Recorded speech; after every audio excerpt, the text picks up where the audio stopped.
This is the good life right here. Not so bad.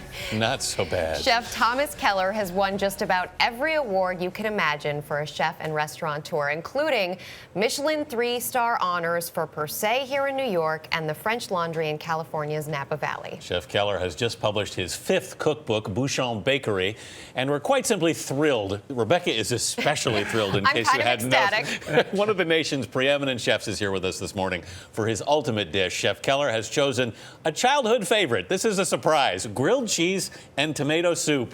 Chef Keller, thanks for being here. Welcome. It's a real pleasure. It's wonderful, and to be able to share what I think so many Americans consider one of their iconic memories from childhood, which is that beautiful tomato soup and the grilled cheese sandwich hot off the grill. Why did you pick this? Well, again, because of memories. I think that food resonates with so many of us emotionally, right. And when you taste things that you've had when you're a child or throughout your life, it kind of takes you back to those memories. So how does this resonate with you? Well, there's always the opportunity also to do it better than what you can remember. Right. So that's always the challenge for a chef, is try to make it better than what we remember. What's your secret to making this one better? Well, I think it's really, there's a couple things. Number one, making sure that you have a high quality cheese. Number two is the bread and the thickness of the bread. Sometimes the bread can be too thick, so I like it a little thinner.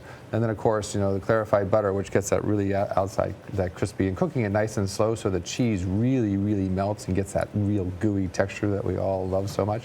And then the tomato soup, I think, what we'd like to use is really high quality canned San Marzano tomatoes, because we want that consistent flavor in our tomato soup. So, a high quality San Marzano tomato makes a beautiful, beautiful puree tomato soup. Are you a dipper? Do you I am dip? a dipper, of you course. Do? Yeah. Dip. I love to dip anything. Donut, soup, potato chips. When I used to get grilled cheeses at the beach, they put them in this press, and they came out almost like they'd been ironed. Yeah. You're obviously doing it very differently here.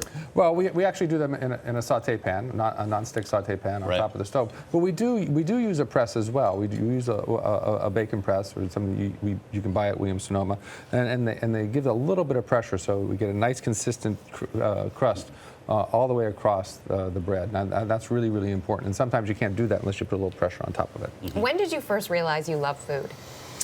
Well, I think we all love food when we're children, but I think working with my mother, she managed restaurants, and working with my mother was a real beginning for me and an eye opener.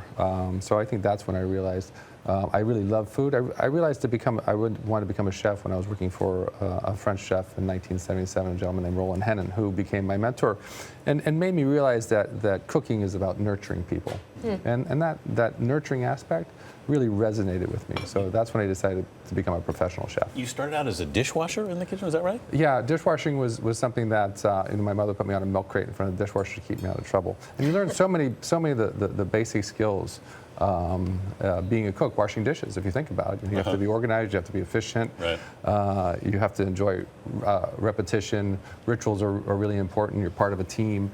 And all of those skills are also what you have to be as a really good cook. And so I think dishwashing for me was great training to become a really good cook, which obviously led me to where I am today. And you also mastered the business side of it. Who helped you with that?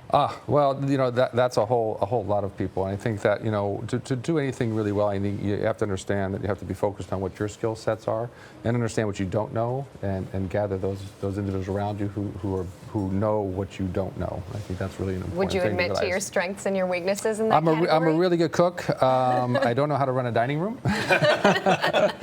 nor do I know a lot about keeping the books. You're not, which is interesting. You're not a baker, a pastry chef, I mean. Right. But obviously, you've said baking is a unifying force. It is. When you think about the aromas, if you're near a bakery and the aromas of baking bread or cookies, and again, it's unifying because a chocolate chip cookie resonates with a 5-year-old as much as it does with that 5-year-old's parents and grandparents. We all have those wonders. So it really unifies a community, not only in the aromas but the flavors and the memories, and establishing those memories for that younger generation is just a wonderful thing. If you could enjoy this meal with anyone, who would it be? I think my superheroes from childhood.